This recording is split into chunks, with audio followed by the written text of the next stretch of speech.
नमस्कार मित्रों, astro talkies में आप सभी का स्वागत है। हमारी चर्चा राहु के गोचर को लेकर के चल रही है और इसके लिए मैंने अपने 4 इंट्रोडक्टरी वीडियो दिए हैं जिसको देख करके कि आप जान सकते हैं कि जो राहु का गोचर है वह हमें किस प्रकार से प्रभावित करेगा या उसका स्वभाव क्या होगा, उसकी अभिरुचि क्या होगी, वो कैसे परफॉर्म करेगा या कैसे प्रभावित करेगा।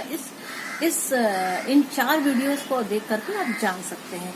तो अभी तक मैंने राशियों पर जो प्रभाव होगा यानी कि मेष राशि वाले जो जातक हैं उनके लिए यह गोचर क्या प्रभाव दे रहा है, इसके लिए मैं वीडियो बना चुकी हूँ। मैंने वृषभ राशि के लिए भी अपना वीडियो बना चुकी हूँ और जो हमारा ये वीडियो है यह मिथुन राशि पर आधारित है कि मिथुन राशि वाले जो जातक है उनके लिए यह जो गोचर है वो क्या कुछ लेकर के आ रहा है, वह क्या बदलाव देने वाला है, इस बारे में हम लोग विचार करेंगे। तो देखिए, जो मिथुन राशि है वो क्या देती है कि वह कम्युनिकेशन की राशि यानी कि कम्युनिकेट करती है कैसे, अपने अड़ोसी से, अपने पड़ोस में या अपने पास की चीजों से, या ये कहें कि अपने पास की दूरी में जो हमारे मित्रगण होते हैं उनसे कैसा व्यवहार हो। तो इस तरीके का ये मिथुन राशि का व्यवहार। तो और मिथुन राशि क्या होता है, तुरंत कम्युनिकेट करती है। पास में है तो फौरन जाकर के उससे कम्युनिकेट करेगी, उससे बात करेगी, उससे रिलेशंस बनाएगी। तो इस प्रकार का व्यवहार मिथुन राशि का होता है। यहाँ स्त्री पुरुष की बात नहीं है, मिथुन राशि का स्वभाव ही है कि अंतरंग रिश्ते बनाना है। तो इस तरीके का व्यवहार मिथुन राशि का होता है। और क्योंकि इसके जो स्वामी है वह बुध होते हैं, तो बुध क्या होते हैं, वेरी क्विक होते हैं, बड़े स्मार्ट होते हैं, हंसी करते हैं, खेल करते हैं, विनोद करते हैं, इस बात पर विश्वास रखते हैं, हाजिर जवाब होते हैं। तो इस प्रकार का व्यक्तित्व तो यहाँ पर हमें मिथुन राशि का मिलता है। अब क्या है कि जो ये राहु का जो गोचर है वह 23 सितंबर 2020 से प्रारंभ हो रहा है वृषभ राशि में, यानी कि अभी तक यह मिथुन राशि में थे और अब जा रहे हैं वृषभ राशि में। 23 सितंबर को इनका जो ट्रांजिट है यह हो जाएगा। अब मिथुन राशि क्या है, जो कम्युनिकेशन का काम करती थी तो वह अभी तक उसमें राहु बैठे हुए थे। तो क्या था कि मिथुन राशि में बैठने से क्या था कि जितने भी आपके मीडिया से रिलेटेड चीजें हैं वो सब क्या बड़ी बड़ी चढ़ी दिख रही थी। और चूंकि ये वायु तत्व की राशि थी तो क्या हवा में और ज्यादा कोई भी समाचार हो या कुछ हो वो बस हवा के झोंके लेकर के फैलता ही जा रहा था। अब चूंकि यह वृषभ राशि में आई तो वृषभ राशि क्या है कि जैसे कहते हैं ना कि एक स्थिर राशि है।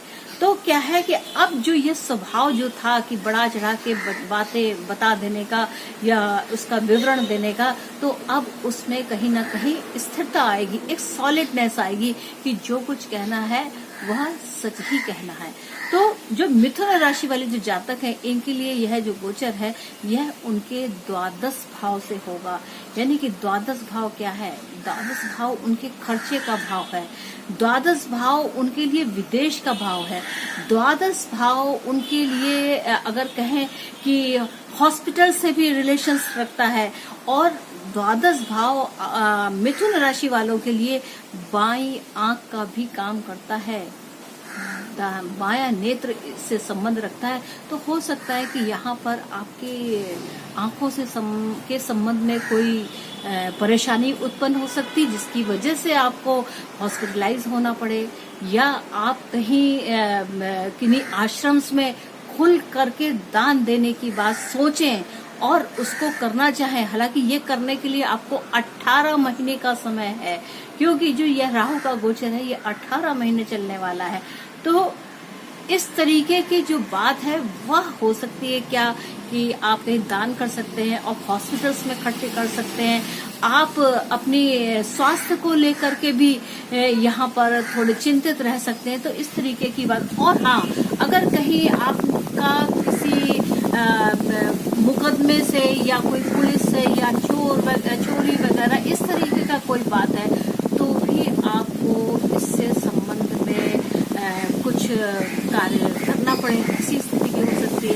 तो अब अगर हमें दृष्टियों के माध्यम से देखें तो राहु देव बैठे तो द्वादश भाव में, आप पिक के द्वारा देखिएगा कि राहु देव बैठे थे द्वादश भाव में, और वहां से उन्होंने जो दृष्टि डाली, पंचम दृष्टि डाली, सप्तम दृष्टि डाली, नौवीं दृष्टि डाली और द्वादशी दृष्टि डाली। तो क्या हुआ कि आप इस उसमें राहु का प्रभाव क्या पड़ेगा, तो इस बात को हम लोग समझेंगे। तो जो राहु की जो पंचम दृष्टि है वह कहा जाती है आपके विरासत के भाव में जाती है, आपके इंश्योरेंस के भाव में जाती है। तो आपके मन के अंदर ऐसे भाव आ सकते हैं कि मुझे वसीयत जैसी चीजें मिल जाए, या पैतृक संपत्ति मिल जाए, या जो इंश्योरेंस जो मुझको 100% मिलना ही मिलना है, पर उसके लिए भाव की तेजी हो जाना कि नहीं ये मुझको मिलना चाहिए। तो इस तरीके के भाव यहाँ पर आ सकते हैं। साथ ही अगर हम सप्तम दृष्टि की बात करते हैं तो राहु देव की जो सप्तम दृष्टि है वह छठे भाव में पड़ती है, और छठा भाव जो है यहाँ पर राहु देव की जो दृष्टि है, क्योंकि भाव छठा है तो यहाँ पर भाव के कारण यहाँ पर राहु देव अपने अच्छे परिणाम देंगे। है तो वृश्चिक राशि, वैसे भी वृश्चिक राशि और वृषभ राशि का जो संबंध है वो बहुत उत्तम है, क्योंकि जो वृषभ राशि है वह प्लीज होती है या संतुष्ट होती है, तो किससे? वृश्चिक राशि से, कि वृश्चिक राशि जल तत्व की राशि है, और वही जो वृषभ राशि है वह पृथ्वी तत्व की राशि है। तो जिस प्रकार अगर हम पानी को धरती पर डालते हैं तो सारा का सारा पानी उसमें समाहित हो जाता है, तो उस पृथ्वी पर संतुष्टि का एक होता है। तो यहाँ पर भी इसी प्रकार का हमें भाव मिलेगा कि यहाँ पर राहु का जो यह गोचर है वो बहुत ही संतुष्टिदायक होगा। इसके साथ ही अगर हम राहु देव के नौवें दृष्टि की बात करें तो नौवीं दृष्टि इनकी जो है वह चतुर्थ भाव में पड़ रही है, और चतुर्थ भाव जो है वह माता से संबंध रखता है।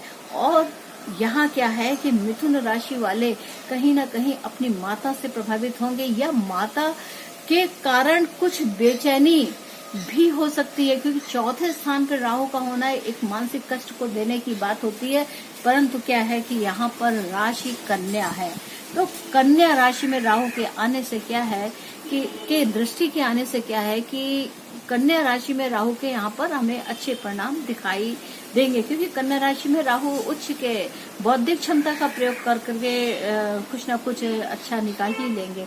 इसके साथ ही अगर हम इसकी द्वादशी दृष्टि की बात करें तो क्या है कि जो राहु की द्वादशी दृष्टि है वह मिथुन राशि में ही पड़ रही, तो मिथुन राशि में पड़ने के कारण क्या है कि आप अपनी लग्न को भी देख रहे हैं, लेकिन आपके अंदर भी काफी चतुराई या जो चीजें प्रोजेक्ट में ना हो उन चीजों को पा लेने की लालसा भी आपके अंदर काफी प्रभाव डाल सकती है। आपके व्यक्तित्व के अंदर एक अलग सा एक नेचर आ सकता है कि माँ के द्वारा वसीयत को प्राप्त करना या कुछ इस तरीके की बात जो आपकी शॉर्ट है, आपको ही मिलनी है, परंतु फिर भी आप उसके लिए इन 18 महीनों के अंदर प्रयास कर सकते हैं।